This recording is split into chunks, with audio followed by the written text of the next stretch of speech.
Let's go!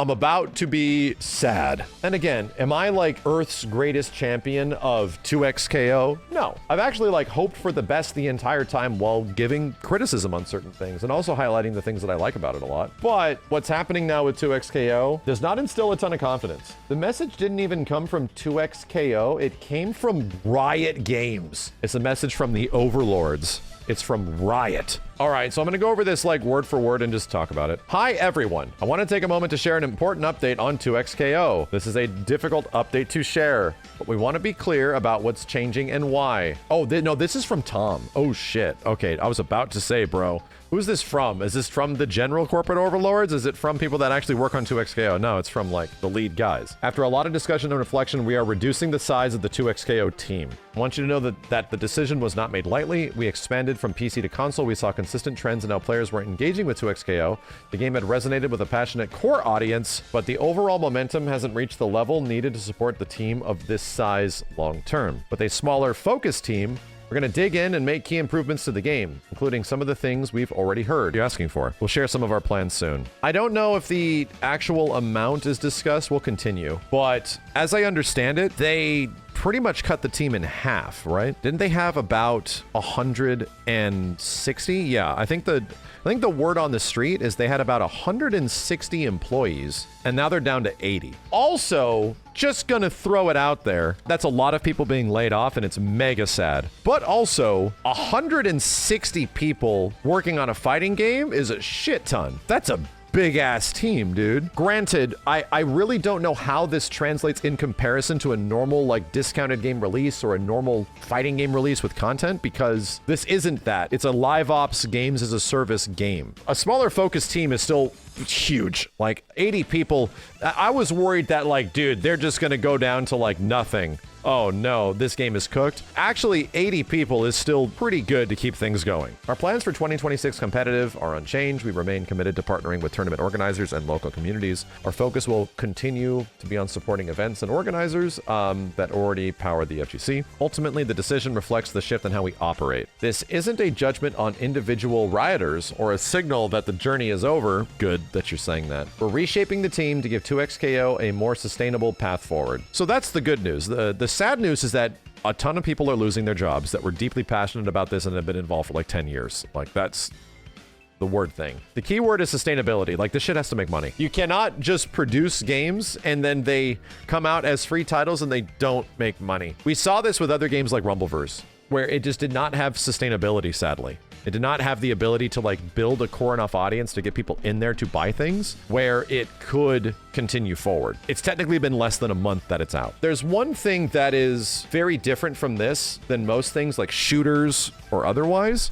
Different genres have the opportunity to build their audience much more. Like High Guard has a much wider opportunity to build an audience and give people a chance to get into it and see if they like it to even try it because of just the nature of it being a shooter, like a naturally kind of accessible shooter. It's like the easiest thing to get people into play. But 2xKO, at least to me, from the perspective that I was ever in, just from an outsider playing some early versions of the game and seeing it before its release and eventually playing it and liking it when it came out, it always felt like a game for fighting game players. Like even the nature of it being a League of Legends fighting game that hyper focuses on the League of Legends aspect of it, and we talked about this a bit earlier, outside of having characters and stages and skins, it really doesn't do much with the League of Legends property. Like none of the mechanics and world building and things like that that go into the characters, they take things that characters do in League. Is there something that you can do that expands what you think could happen beyond League or beyond Arcane or anything like that? Not much. It was almost like the game was never considered to be that. It was specifically considered to be a game where you take your favorite League characters and then you beat each other's asses and then you go fight each other instead of thinking of it as a holistic just game.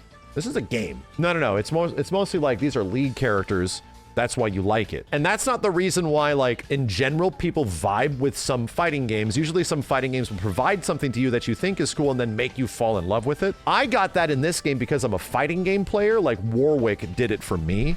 That was the moment I turned on this game where it's like, damn, I'm having fun. I actually got a character that I really think is pretty cool. The problem is that not everyone's going to be able to vibe with that with a small roster. And even when it came to other games like Dragon Ball that many other people vibed with, but I just didn't for a very long time. I enjoyed it, but I just could not get into it as much as everybody else. That wasn't until the later seasons where I found my characters, man. This is a game that specifically is asking its user base, how do you engage with it? How do you play this game? You jump into lobbies and you fight each other. Do you like level up your character and like get them new gear and stats and take them through a single player arcade ladder or something that allows you to have different runs and get different buffs or lets you engage with it like a normal video game and not specifically just an online game? No, it was never that. Which means that, in my opinion, if it's a game that's asking you to specifically play it like it is, you're just going online and fighting people, my dude, it's a fighting game for fighting game players. Even people would criticize Tekken 8. I'm like, dude, Tekken 8 has a shit ton of content. So much stuff that you can do if you don't want to fight people. If you're nervous about going into ranked or fighting others.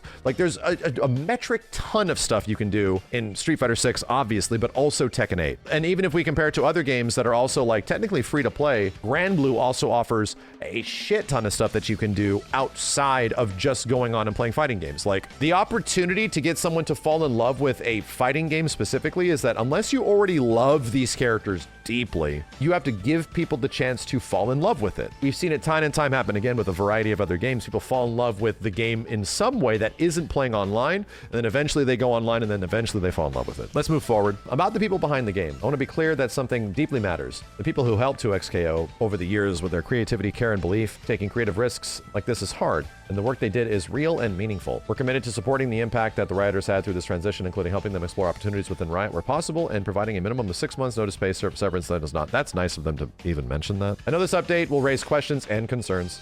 That's understandable. We'll continue communicating on how things are progressing. In the journey so far, we've been humbled and dazzled by the energy and passion you brought to the community. The energy matters, and it will help us fuel into the new chapter that improve the game. Thank you for playing 2XKO, for caring and asking questions, and for being a part of the community. I honestly think 2XKO kind of like did its job. Granted, we're at the point where it's like not looking great. They're going to continue forward, but it's not dead in the water. The people that are saying 2XKO is dead right now, it's not yet. Like, do not say that. They are genuinely trying to keep it going at a point where it's sustainable and they can keep going and get a chance for people to get on board with it. This is not the best news, but still, this isn't the point for us to do like a post-mortem and start criticizing like, why didn't it work? We're not there yet, dude. Like, give them the chance for it to actually catch on in some way. It's been out for a month. I don't want to just start immediately like, well, let's talk about the name and why all this other stuff was bad. We've criticized that stuff in the past plenty. Let's focus right now because they are also refocusing. I think this game was relatively successful in exactly what it was trying to achieve, dude. Guess which people love this shit? Not League players. Fighting game fans always cross over with League of Legends. Like, this happens more often. Like, I know so many people in the FGC for the past 15 years that are like also League players. And I'm like, what the hell is this League thing? It's not like fighting games at all. Like, it is though. It's like, compare it to like footsies and all this kind of stuff. They immediately tell me how similar it is to fighting games and they get into it. And I'm like, oh, okay, I just don't see it, you know? So like, people have been generally into League and fighting games for a very long time, like going all the way back to the Marvel vs. Capcom 3 era. As an outsider that has seen how big of an influence League of Legends is as a game, my dude, I don't know if League, in my opinion, has ever felt like it could cross over into the fighting game community. I think fighting game players that play League can feel that way, but from an outsider's perspective, like the people that play League, like really like lean into like very few things. I'm not saying it can't happen, because clearly it can. Like, clearly there can be some crossover between the other Riot games and these Rioters jumping into Riot stuff, for sure. The size of what League of Legends appealed to over time, which is just absolutely huge. The comparative difference of like how many of those people transferred over and will turn into also these other things is still comparatively small. It still seems like it's huge, but my dude, League of Legends is such a big thing. I use the same comparison to Smash Brothers. Like, Smash fans usually like Smash. Does that cross over sometimes? Oh yeah, Riddles and several other players like become really big normal fighting game players. They become like Street Fighter players and stuff like that, or Tekken players or whatever. We have witnessed that happen, but is that like the representation of everything? Does that represent all of it? Does like a few players that jump the gap and realize that, oh, normal fighting games have a lot of similarities to Smash in many ways. I can transfer my knowledge and information that I've learned into this and get better at this too. Yeah, but also most Smash fans just like Smash. Same thing with Street Fighter fans. Don't get me wrong. This applies to everything across the board. All I'm saying is that if the expectation was that like a quarter of the League audience is going to come over and play the League fighting game, a tenth of it, I think the reality of the situation is that it was a very small percentage. And even if there was like crossover in the Riot launcher that's showing all of this, like if there's one thing that I kind of felt for a very long time, like, I don't know, like very much are in a bubble, dude. And they sit there in their bubble and they do their thing. Most FGCs, chat, are that way. The context of the situation is important. Yes, fighting game fans have been telling Riot and League of Legends, hey, a League of Legends fighting game. Hell yeah. Fighting game fans have been saying that. Have League players been saying that? I don't know, man. League players out there rushing mid or some shit. Damn, bros, what about a League of Legends fighting game? This would be crazy. Like, I don't know. I think fighting game fans look at the League roster and go, bro, this shit could be sick. Yeah, I think that's kind of been the case for a very long time. What is Dragon Ball? My dude, Dragon Ball FighterZ was fulfilling a 20-year gap of people desperately wanting a Dragon Ball to be like a Capcom game. Like, can we not just get a Dragon Ball game that's like a 2D Dragon Ball game, my dude? It was fulfilling like a 20-year missing element that was just not there. The closest you got was Super Dragon Ball Z on PlayStation 2. And even that was like still crazy and weird and not exactly it. Combining that fandom with that extreme gap of like, damn, this has been missing for this long period of time. Dragon Ball FighterZ just hit in every single way it possibly could. I actually think 2XKO found its audience. Fighting game fans love this game. Like, not all of them do. I've noticed that versus game fans have not really found their place in it as much, that are really big into MVC games. It feels like a lot of them conflict with this shit quite a bit. I feel like for a lot of the modern FGC, like the Strive era and before, post Dragon Ball FighterZ, I feel like it's hit for a lot of them in many ways. Not every single one, but I think it's definitely found a very hardcore audience of people that genuinely like this shit. And they really get into it because 2XKO really tickles like mechanical fighting game shit. When you like freestyle tag twice on some bitch with some low overhead stuff, it's like crack. It's like, block this, you asshole. I understand. Like, I have felt that in many ways. It's a lot of the things that are weird and in between that haven't connected with me because what am I? I'm one of the versus game guys, dude. I'm one of the guys that like come from the old school era of versus games and things like work the way they do and they expand upon it. This game dials back on a lot of shit, but expands it in weird other ways, which is fascinating. I am extremely frustrated by this game at times, and I also really like it. What's funny is that I did not vibe with its 2v2 mode as much as I thought. I wanted to like it a lot, but I found myself at a point where I was at ends, where I just could not be satisfied if I got a victory by somebody carrying me, and I didn't feel necessarily good to carry another team. The rare moments in between where you actually sync up as the mech pilots in Pacific Rim was